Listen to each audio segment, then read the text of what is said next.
4 3 12 आना। तो इसका खेला क्या है सब लोग अब समझना। अगर सर नीचे हर बराबर नहीं हो तो सर हम कैसे क्या करेंगे। अब एक बात सब लोग एकदम खुल के सुनेगा। ऐसे हम इसका करते हैं कि अगर सर हमारा नीचे हर का बराबर नहीं है तो सर आप 10 ले गुणा भागा नहीं करेंगे, समझ आएगा बात में। आपका पूरा टारगेट रहेगा नीचे वाला हर का के जो है सर बराबर हो जाए। क्या हो जाए सर? बराबर हो जाए। कैसे बराबर होगा? पहला वाला में गुणा कर देंगे दूसरा वाला को जो नीचे लिखा हुआ है 4 से, दिक्कत किसी को? और दूसरा वाला में क्या करेंगे, पहला वाला में जो नीचे वाला है उसी से सर गुणा भागा कर देंगे। किसी को दिक्कत? 4 3 बटे में 25 है बटे में और 12 बटा 20 और 25 बटा 20 के बीच आपको नहीं दिख रहा है 13 बटा 20 14 बटा 20 15 बटा 20 16 बटा 20 ये सारा चीज दिख रहा है। तो ये दोनों के बीच में हमारा क्या आ जाएगा सर? 13 बटे 20 14 बटे 20 15 बटे 20 16 बटे 20 17 बटे 20 पांच ही सर हमें लिखना था। बस हमको 5 परिमेय संख्या लिखना था। समझ आ गया बात ना कि 5 परिमेय संख्या हमें लिखना है। 3 बटा 5 और 5 बटा 4 के बीच में परिमेय संख्या 5 परिमेय संख्या। कुछ नहीं करना होता है, पहला वाला में गुणा करेंगे दूसरा वाला का जो नीचे लिखा हुआ है उसी से, दूसरा वाला में गुणा करेंगे पहला वाला के नीचे वाला से। भाई सब ठीक उल्टा होता है। समझ आएगा बात ना। इससे गुणा करनी बराबर है। आपसे 10 ले गुणा मत करना। समझ आएगा बात ना। हम 10 ले गुणा ये कर रहे थे, इसलिए कर रहे थे क्योंकि 1 और 2 के बीच हमको ज्यादा परिमेय संख्या नहीं दिख रहा था। लेकिन जैसे ही 10 ले गुणा करते थे 10 बटा 10 20 बटा 10 हो जा रहा था, जिससे हमें दिख गया कि 11 बटा 10 हो जाएगा, 11 बटा 20 हो जाएगा, 12 बटा 20 हो जाएगा। इस प्रकार कुछ हमें मिल जाएगा। बातें समझ आ गई। इसलिए सर हम कर रहे थे 10 ले गुणा भागा। अब इसमें सर हमें पूरा दिख रहा है कि 10 के गुणा भागा करने की कोई जरूरत नहीं। समझ में आ गई बात। तो सबसे पहले आप एक क्वेश्चन लिखेंगे। क्वेश्चन लिखिए आप जल्दी।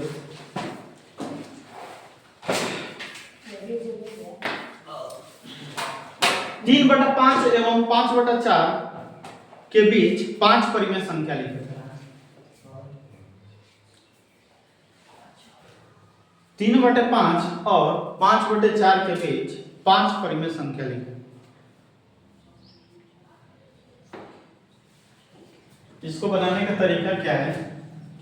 आगे लिख लेना नीचे जो कलम में लिख रहे थे ना आंसर। आगे सबसे पहले ये हिंदी वाला लिखना तब ये बनाना। अलामत कर 3 बटा 5 के अंश एवं हर में 4 से गुणा तथा 5 बटा 4 संख्या के अंश एवं हर में 5 से गुणा करने पर ये चीजें लिख ली हैं। तब ये वाला बनाइएगा और ये इसके नीचे ये लिख लीजिएगा। सबसे पहले हिंदी वाला लिख लीजिए। इसको लिखना पहले जरूरी, डायरेक्ट लिख देंगे तो सब काम नहीं चलेगा। करेंगे सब लोग, हाला कोई नहीं कर भाई।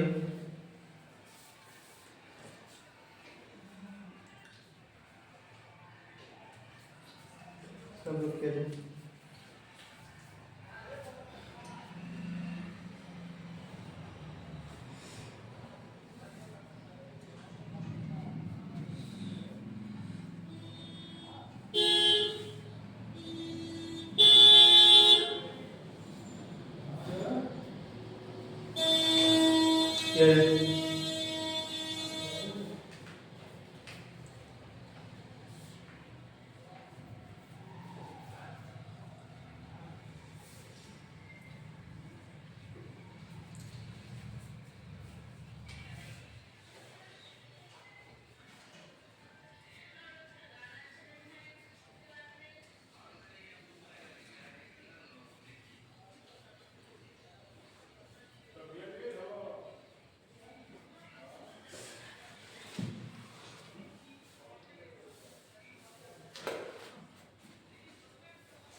हो गया भाई।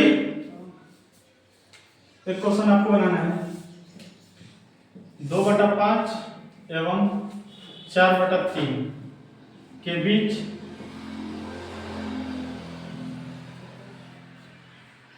चार परिमेय संख्या लिखें, चार परिमेय संख्या लिखें। ये सब लोग क्या जाए,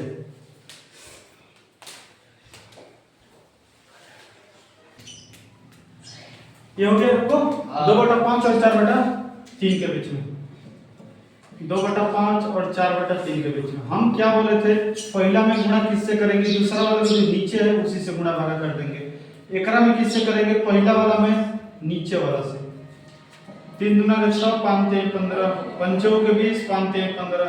अब ये दोनों के बीच में सर हमें तीसरा है 7/15, 8/15, 9/15, 10/15। समझ आएगा सबको ना?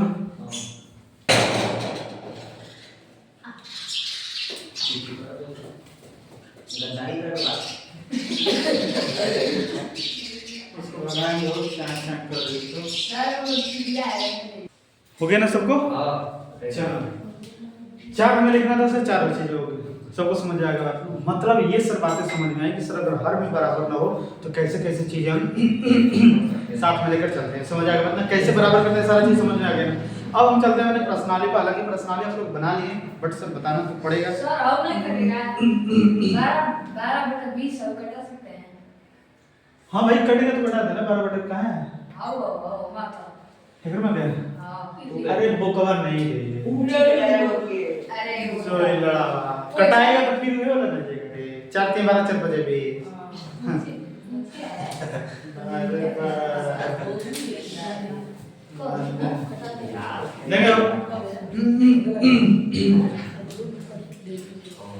आना भाई, हाला कोई नहीं करेगा, सब लोग कॉन्सेंट्रेट होकर समझ, सब लोग समझ। आना भाई, हाला कोई नहीं कर, आना तो मत हाला कर, बता रहे हैं ये समझा रहे हैं। 1.1 सब लोग बना लिया है? चलो भाई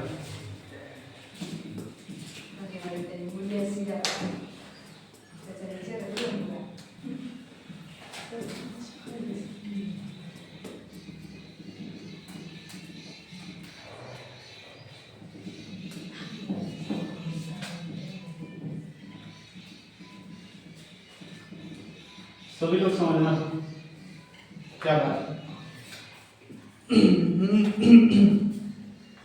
1.1 का सर पहला नंबर क्वेश्चन करते हैं। पहला नंबर क्वेश्चन करता है कि क्या शून्य एक परिमेय संख्या है, क्या इसे आप p बटा q के रूप में लिखा जा सकता है, p और q के है तो q नॉट इक्वल टू 0।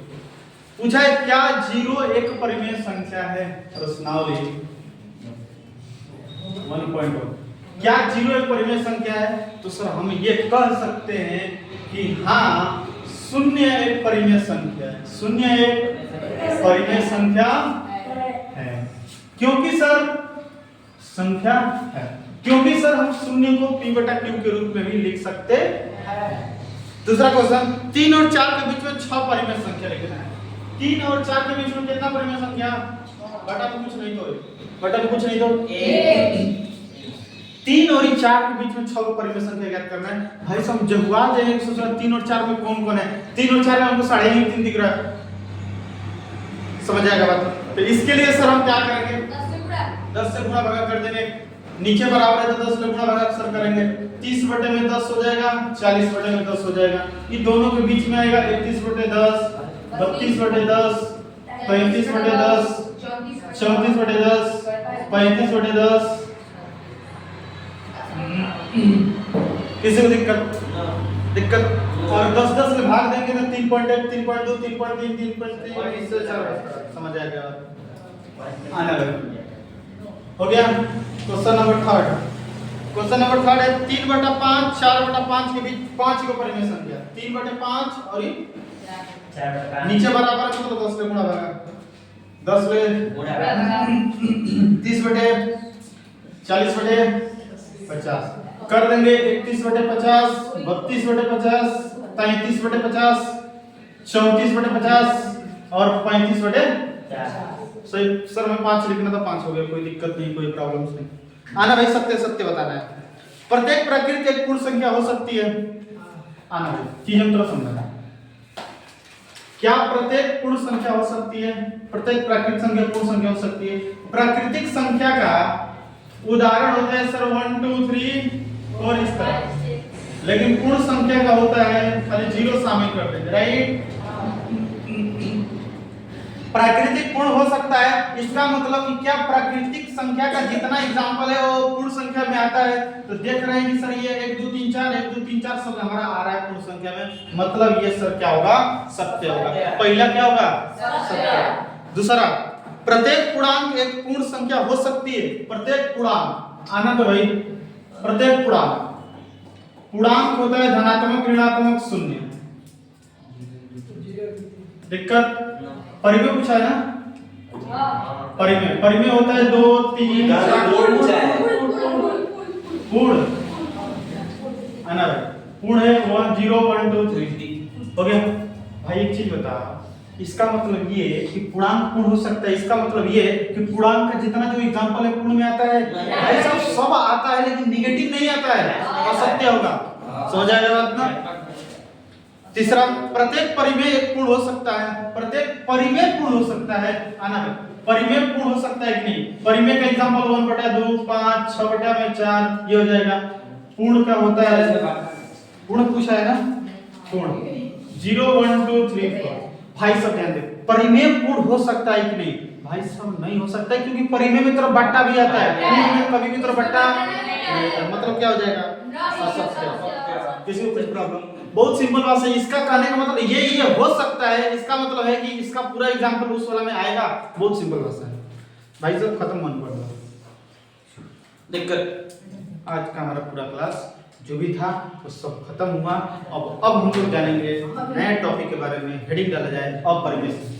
1.1 पूरा खत्म, मिलवा दिया आपका चुटकी का क्वेश्चन। भाई साहब तू खाली थ्योरी कंप्लीट कर ले, बाकी प्रश्न वाले गर्दा करो से अपरिमेय संख्या।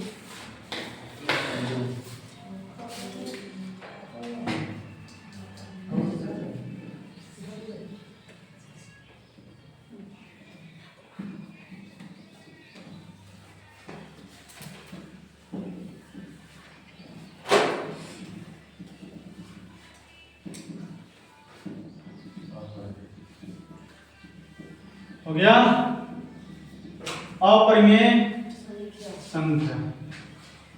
चलो देखो, आना परिमेय का मतलब होता है जिसे p/q के रूप में लिखा जा सकता है। अपरिमेय का मतलब होता है जिसे p/q के रूप में नहीं लिखा जा सकता है। अ का मतलब होता है नहीं। वैसी संख्या, आप तो 2 एग्जांपल इसका हम लोग निकाल के देखेंगे। आना क्या है सर? अपरिमेय संख्या क्या है? अपरिमेय संख्या, इसे आई द्वारा सूचित किया जाता है। आनंद सब लोग समझना अपरिमेय संख्या होता क्या है। कंसंट्रेट होकर सब लोग भाई अच्छा तरीका से हम समझना कि अपरिमेय संख्या क्या है। आना 2 चीजें दिख रही है, एक परिमेय दिख रहा है, परिमेय के साथ आगे क्या लगा हुआ है? वैसी संख्याएं जो परिमेय नहीं, वैसी संख्याएं जो परिमेय नहीं हो उसे अपरिमेय कहते हैं। मतलब जितना भी हमारा परिमेय नहीं है वो सब क्या होगा? अपरिमेय। नाम में भाई सर एक डिफिनेशन हम लोग ये निकाल लेते हैं कि वैसी संख्याएं जो परिमेय नहीं हो। अ का जहां अ लग जाता है निगेटिव निकालता है, निगेटिव अर्थ निकलता है। जहां पर अ लगता है वो सर नहीं का अर्थ देता है। समझ आएगा बात ना? वैसी संख्याएं जो परिमेय नहीं हो वो क्या कहलाता है? ये तो सर फर्स्ट एग्जांपल सॉरी हमारा डिफिनेशन था जो इसके अनुसार नाम के अनुसार हो गया, लेकिन थोड़ा सा और डीप में जाएं तो सर अपरिमेय का मतलब भाई देख हम थोड़ा क्या भी बताए हैं कि हम क्या आपको बताए हैं कि वैसी संख्याएं जो परिमेय नहीं हो, वैसी संख्याएं जो परिमेय नहीं हो। समझ आएगा बात ना भाई सर? क्या परसों हो गया ना, मतलब ये महीना आ गया तो वैसे ऐसे कर रही आना भाई। अपरिमेय संख्या का मतलब समझ में आएगा। वैसी संख्या जो परिमेय मतलब जिसे p बटा q के रूप में नहीं लिखा जा सकता। परिमेय को p बटा q के रूप में लिख सकते हैं लेकिन अपरिमेय को p बटा q के रूप में नहीं लिख सकते, तो वो संख्या कौन सी कहलाती है? अपरिमेय संख्या कहलाती है। क्या कहलाती है सर? अपरिमेय संख्या कहलाती है। तो सर पहला अगर एग्जांपल इसका लिखें तो हम कुछ इस प्रकार लिखेंगे, वैसी संख्या जो परिमेय न हो उसे हम अपरिमेय संख्या कहते हैं। क्या कहते हैं सर? अपरिमेय संख्या कहते हैं। अब सर दूसरे भाषा में अगर इसका बात करें, दूसरे शब्दों में इसका डेफिनेशन, तो भाई सब समझना दूसरे शब्दों में इसका डेफिनेशन क्या है। वैसी संख्या जिसे p बटा q के रूप में नहीं लिखा जा सकता है, जहां p और q सर हमारा पूर्णांक और q नॉट इक्वल टू 0, बात वही है भाई सब, खाली नहीं उसमें ऐड कर देना है। वैसी संख्या जिसे p बटे q के रूप में नहीं लिखा जा सकता है, नहीं लिखा जा सकता है, तथा p एवं q पूर्णांक हो जिसमें q नॉट इक्वल टू 0। समझ आएगा? बस छोटा सा डिफरेंस है सर, जिसे p बटा q के रूप में नहीं लिखा जा सकता। आना भाई इसको अच्छा तरीके से हम समझते हैं। अगर हम बात करें एग्जांपल की तहत रूट में 2, तो आप कहेंगे सर रूट 2 हो गया, बटा में कुछ नहीं तो 1। आप बोलेंगे सर p बटा q ये दिख रहा है, p बटा q ये दिख रहा है। भाई साहब एक चीज बताएंगे, हमारे इसमें नाम आता है p और q क्या होना चाहिए? पूर्णांक होना चाहिए। p और q क्या होना चाहिए? क्या एक चीज होता है पूर्णांक संख्या में कभी रूट आता है? पूर्णांक संख्या में कभी रूट आता है? पूर्णांक संख्या में तीन ही चीज आता है, या तो धनात्मक आएगा, या तो ऋणात्मक आएगा, या तो 0 होगा। पूर्णांक संख्या में कभी भी संख्या आता है, हमारा रूट नहीं आता है। तो बताओ भाई सब p और q पूर्णांक होना चाहिए, लेकिन देख ले भाई p यहाँ पर पूर्णांक तरह दिख रहा है, p पूर्णांक दिख रहा है? नहीं दिख रहा है, मतलब ये सर परिमेय संख्या नहीं है। ये कौन सी संख्या है? अपरिमेय संख्या। अगर बात करें एग्जांपल रूट 3 हो जाएगा, वही हो जाएगा, रूट 4 हो जाएगा। भाई सब रूट 4 को अपरिमेय में मत रखना। क्यों नहीं रखना? क्योंकि रूट 4 का वर्गमूल तो क्या होता है? 2 होता है, बटा में 1। p बटा q के रूप में लिख दिया कि नहीं इसको? और p और q आपका पूर्णांक भी है, मतलब सर रूट 4 जिसका वर्गमूल होता है वो परिमेय संख्या होगा। इतनी बात आपको समझ में आनी चाहिए। जैसे रूट 16 हो गया तो रूट 16 क्या होता है? 4 होता है। समझ आएगा बात ना? रूट 16 क्या होता है सर? रूट 16 क्या होता है? 4। अब इसे सर p बटा q के रूप में लिख दें। तो अगर आपसे सर ये रूट के अंदर लगा के दे दे कि रूट 16 परिमेय है कि नहीं अपरिमेय, तो रूट देखकर अपरिमेय मार के मत आना। समझ आएगा बात? एक बार देख लेना कि क्या उसका पूरा निकल जा रहा है, पूरा निकल जा रहा होगा मतलब सर परिमेय है। समझ आएगा बात ना? फॉर एग्जांपल अगर बात करें सर, हमारा रूट 8 एक परिमेय संख्या है। कैसे है सर? अगर इसको सर तोड़ेंगे तो आएगा 4 रूट 2। भाई सब देख ले, रूट के अंदर है मतलब अपरिमेय संख्या। आपको एक चीज हम बता दे रहे हैं, अगर रूट के अंदर थोड़ा दिख रहा है तो मार देना अपरिमेय संख्या। क्या होगा? अपरिमेय संख्या। लेकिन एक बार चेक कर लेना कि सारा चीज निकल रहा है कि नहीं। अगर पूरा निकल जाएगा, देख ले भाई ये पूरा नहीं निकला है, एगो एकरा रूट के अंदर है, मतलब ये सब परिमेय संख्या नहीं है, अपरिमेय संख्या। अगर पूरा इस तरह निकल जाएगा तो समझ जाना है सर कौन सी संख्या है? परिमेय संख्या। अगर रूट से बाहर पूरा नहीं निकल रहा है, अपरिमेय संख्या। दिक्कत फॉर एग्जांपल के लिए याद रखना मोस्ट इंपोर्टेंट है, पाई एक अपरिमेय संख्या है। पाई क्या है? अपरिमेय संख्या। अब कोई कहेगा कि मास्टर पाई तो पूरा 22/7 होता है। 22/7 p बटा q के रूप में तो सर हम लिख दिए, कहां से थोड़ा अपरिमेय हुआ? ये परिमेय होना चाहिए। बात समझ गए? इस चीज को जब हम भाग देते हैं तो ये अप्रॉक्स में हमारा 22/7 होता है। एग्जैक्ट वैल्यू 22/7 नहीं होता। जब इसको पॉइंट में करेंगे तो कभी भी संख्याएं नहीं खत्म होगी, अनंत तक जाएगी। 22/7 का भाग देंगे तो 3.1415 इस तरह सब कुछ करके आता है। समझ आएगा बात? कभी भी 22/7 का जब भाग देंगे तो कभी भी खत्म नहीं होगा। समझ आएगा बात? इसलिए हम क्या कहते हैं? अपरिमेय संख्या पाई। कौन सी परिमेय संख्या क्या है? अपरिमेय संख्या। अगर बात करें 0.01 001 0001 00001, ये सर कौन सी संख्या है? अपरिमेय संख्या। कौन सी संख्या है सर? अपरिमेय संख्या। कौन सी संख्या? जो सर संख्याएं रिपीट होते होते तो अनंत तक जाती है, सर कौन सी संख्या है? हैं भंगवा रहा है रोज ऐसे भंगवा नहीं। हां तो का कर रहा है? देखा था ऐसे ये भंगवा लगाया अफेक्ट लगा। देखा नहीं सकती एकदम तोरा हम वाकई तोरा बता दे रहे हैं, वो किसी के चेहरा तोरा बता दे रहे हैं कि तोरा ध्यान है कि नहीं है यार। एकदम लड़ू आई रहते बुढ़वा नहीं। अच्छा लोग कितना भार पड़ल है ओकरा परिवार के कपार पर, बाल बच्चा ये नहीं तब का दिक्कत है। देखो ऐसा समझी ना कुछ नहीं बात बता अपना पढ़ाई कर लड़वाई रहते बुढ़वन जी सा सही थोड़ी बात कर दी थोड़ी आना ये बात समझ आएगा ना। तो परिमेय अपरिमेय थोड़ा समझ में आया जो सर रूट के अंदर थोड़ा दिख जाएगा। जैसे फॉर एग्जांपल हम बात करें 2√2 एक अपरिमेय संख्या है। अगर बोले 4√2/3 ये एक अपरिमेय संख्या है। रूट के अंदर थोड़ा दिख जाएगा, समझ जाना कि सर कौन सी संख्या अपरिमेय संख्या। बातें समझ आना, लेकिन एक बार ध्यान देना सब निकल जाएगा। जैसे फॉर एग्जांपल के लिए हम कहते हैं √9 सर देख कर मार्क मत आ जाना अपरिमेय। √9 से जो होता है 3 होता है। क्या होता है 3 होता है, समझ आया ना। तो ये एक परिमेय संख्या हो जाएगी। तो इतनी बातें आपकी नॉलेज होनी चाहिए। समझ आ गई बात, चलो जाए लिखा जाए, डेफिनेशन दोनों लिखा जाए, एग्जांपल सब लिख जाए। चलो लिखिए जाए, बाकी सब बताएंगे और सब हो गया सबको। मतलब सर ये सारी बातें सबको समझ में आ गई। ये सर परिमेय नहीं है, सॉरी ये परिमेय नहीं है ना, ये परिमेय है ना, ये सब परिमेय संख्या। समझ आएगा बात ना। ये सब जो तीनों काटे हैं ये परिमेय संख्या, क्योंकि सर इसका रूट से बाहर निकलता है, p/q के रूप में लिख सकते हैं सारी बातें। मोस्ट इंपोर्टेंट है ये, और ये ऐसी संख्या कभी कभी दे देता है, जैसे ये दे देगा 0.12112112 इस तरह कुछ देता है, तो सर ये अपरिमेय संख्या। कौन सी संख्या सर? अपरिमेय। बातें सबको समझ आ गई ना। तो अपरिमेय संख्या क्या होती है, बातें सबको समझ में आ गई। एक बात होती है, आपको सर दो संख्याएं हम पढ़ाएं, परिमेय संख्या और अपरिमेय संख्या। परिमेय संख्या और सर अपरिमेय संख्या, सब लोग समझ।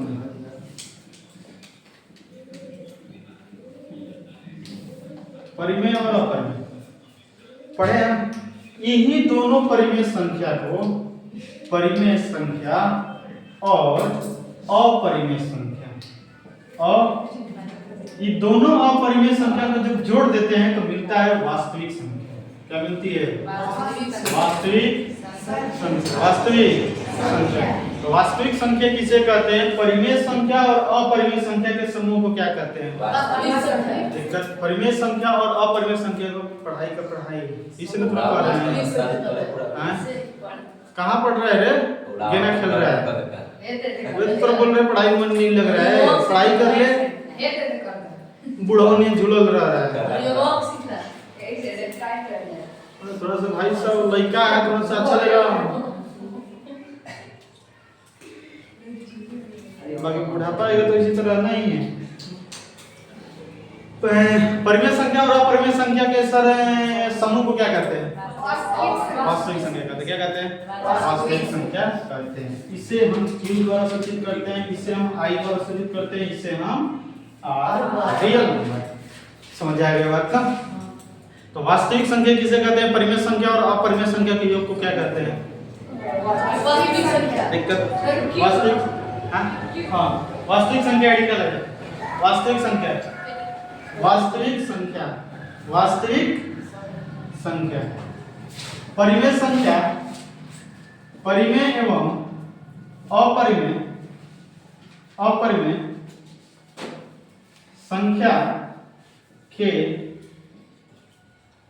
समूह को वास्तविक संख्या कहते हैं। वास्तविक संख्या, वास्तविक संख्या में कौन कौन संख्या आती है बता? वास्तविक संख्या में कौन कौन संख्या आती है? अरे भाई थोड़ा दिख रहा है परिमेय अपरिमेय सब एकदम भरल है। वही क्या रहे सब हाफे दिमाग वाला भर गए हमारा।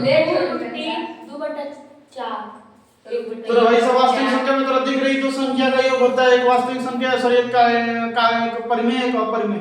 ये भी थोड़ा नहीं दिख रहा है, डेबर से कम थोड़ी है। आना मतलब वास्तविक संख्या में दोनों आएगा, परिमेय भी आएगा और अपरिमेय भी आएगा। जैसे फॉर एग्जांपल 1/2 भी आ जाएगा, √2 भी आ जाएगा, √5 भी आ जाएगा, 7/6 हो जाएगा, 2√2/7 हो जाएगा। etc. परिमेय और अपरिमेय दोनों आ जाएगा इसमें, किसी को दिक्कत नहीं है।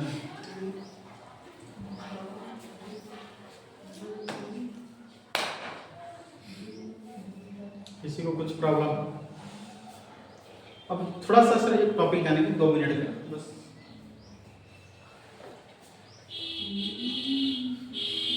होगी बात चलना भाई।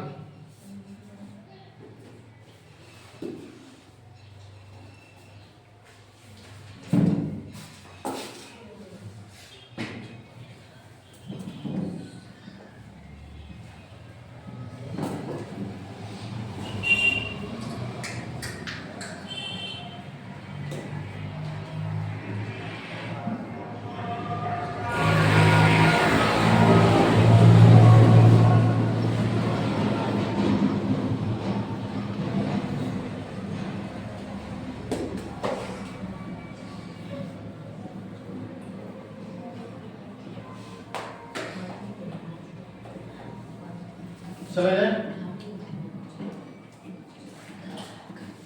आना पाइथागोरस रीडिंग करते हैं। पाइथागोरस सर एक वैज्ञानिक का नाम था, समझ आएगा बात ना। एक मैथमेटिशियन थे ये। इन्होंने कुछ चीजें बताई थी। क्या चीजें बताई थी सब लोग ध्यान देना। सब लोग हेडिंग डाल भाई पाइथागोरस, और सब लोग सबसे पहले हम बोर्ड पर कंसंट्रेट करेंगे तब सारी चीजें लिखेंगे। पाइथागोरस क्या है भाई साहब, सब लोग समझे। पाइथागोरस सर एक ऐसे मैथमेटिशियन थे जिन्होंने ये बताया, अगर किसी उन्होंने एक खास त्रिभुज के बारे में बताया था, समकोण त्रिभुज के बारे में। क्या बताया था? पाइथागोरस प्रमेय में पाइथागोरस ने ये कहा कि यदि हमारे पास अगर समकोण त्रिभुज है, समकोण त्रिभुज किसे कहते हैं तेरे को पता है? एक कोण 90 डिग्री, एक कोण सर 90 डिग्री। पाइथागोरस ने यह कहा कि यदि हमारे पास एक समकोण त्रिभुज हो तो उसमें जो कण होगा, इसके समकोण के सामने वाला भुजा कण कहलाता है। क्या कहलाता है? समकोण के सामने वाला भुजा जो खड़ा है वो लंब कहलाता है, और जो सुतल है। आपको एक बात बता दें, जब 10th में जाएंगे तो पढ़ाएंगे एक चैप्टर त्रिकोणमिति। त्रिकोणमिति में हमारा लंब और आधार हमेशा कोण के साथ बदलता रहता है। समझ आएगा बात में? अभी आपके लिए बस इतना ही याद रखना है, जो खड़ा रहेगा लंब, जो सुतर रहेगा आधार। लेकिन 10th में जैसे ही जाएंगे तो हई हो लंब हो जाएगा, हई आधार हो जाएगा। कण कभी नहीं बदलेगा, कण फिक्स रहेगा। लेकिन 10th में जैसे ही जाएंगे, 8वां चैप्टर पढ़ाएंगे त्रिकोणमिति, तो कभी कभी लंब हई हो जाएगा, कभी कभी लंब हई हो जाएगा, कभी कभी आधार हई हो जाएगा, कभी कभी लंब हई हो जाएगा। मतलब आधार और लंब कभी फिक्स नहीं रहेगा 8वां चैप्टर में, क्लास में 10th। समझ आएगा बात ना? अभी के लिए बस आप इतना याद रखें। तो सर पाइथागोरस ने यह कहा कि यदि हमारे पास एक समकोण त्रिभुज हो तो उसका जो कण का भुजा है, जो कण है, उस कण का जो स्क्वायर होता है, जो कण का स्क्वायर होता है बराबर होता है लंब के स्क्वायर का और प्लस आधार के स्क्वायर का। इन्होंने पाइथागोरस प्रमेय में कहा था, पाइथागोरस ने कहा था कि यदि कोई एक समकोण त्रिभुज हो, याद रखना ये ऑलरेडी थोड़ा फार्मूला ऑलरेडी खाली लागू होता है समकोण त्रिभुज में। समकोण त्रिभुज रहेगा तब हमारा लागू होगा, अन्यथा नहीं होगा। समकोण त्रिभुज कहने का मतलब यदि एक कोण हमारा 90 डिग्री का है तो सर ये हमारा फार्मूला यूज हो सकता है। समझ आएगा बात ना? ये फार्मूला कभी भी लगता है सर एक समकोण त्रिभुज के फंडा में। समझ आएगा बात ना? तो पाइथागोरस ने ये कहा कि यदि हमारे पास समकोण त्रिभुज हो तो उसके जो कण वाला भुजा है, कण का जो स्क्वायर होगा, लंब का स्क्वायर प्लस आधार के स्क्वायर के क्या होगा सर? बराबर। बात समझ में आ गई? उदाहरण डायग्राम ये फार्मूला सब लोग समझ। अभी रुक जाना, 1 मिनट रुक जाना, थोड़ा सा एक एग्जांपल बता देते हैं। मान लेते हैं ये हमारे पास कोई समकोण त्रिभुज है, ये भुजा दिया है 2 सेंटीमीटर, राइट। ये भुजा मान लेते हैं दे दिया है 3 सेंटीमीटर। किसी को दिक्कत? हमें ये ज्ञात करना है, राइट, कण ज्ञात करना है। तो सर हमें कण का फार्मूला पता है, कण स्क्वायर का लंब स्क्वायर प्लस आधार स्क्वायर, ठीक है। कण स्क्वायर बराबर लंब का वैल्यू 3, स्क्वायर का स्क्वायर, आधार का वैल्यू 2, 2 का स्क्वायर, कण स्क्वायर बराबर 3 का स्क्वायर 9, 2 का स्क्वायर, कण स्क्वायर बराबर 9 4 13। तो कण बराबर ये स्क्वायर इधर जाएगा तो रूट 13, तो रूट क्या हो जाएगा? 13। किसी को दिक्कत, कुछ प्रॉब्लम? समझ आएगा बात ना? या तो आपको ये भुजा दे देगा, ये भुजा दे देगा, ये क्या तो करना होगा, यही फार्मूला और कैसे कुछ क्या हो जाएगा? हो जाएगा क्या? हाँ मतलब 100 हो जाता है। बातें सबको समझ में आ गई? मतलब इस प्रकार सर ये एग्जांपल जो आपको सर हम बताएं कि कैसे इस फार्मूला को सर हमारा बनता है। बातें सबको समझ में आ गई? सबसे पहले ये डायग्राम करेंगे, ये फार्मूला लिख लेंगे और दूसरा ये एग्जांपल देकर बना लेंगे। बाकी आज की क्लास हमारी हुई। ये फार्मूला याद रखना, कल इसका उपयोग होगा, कल इससे रिलेटेड कुछ चीजें हम लोग पढ़ेंगे। समझ आ गई बात ना? बाकी क्लास कल हम लोग की होगी। मारना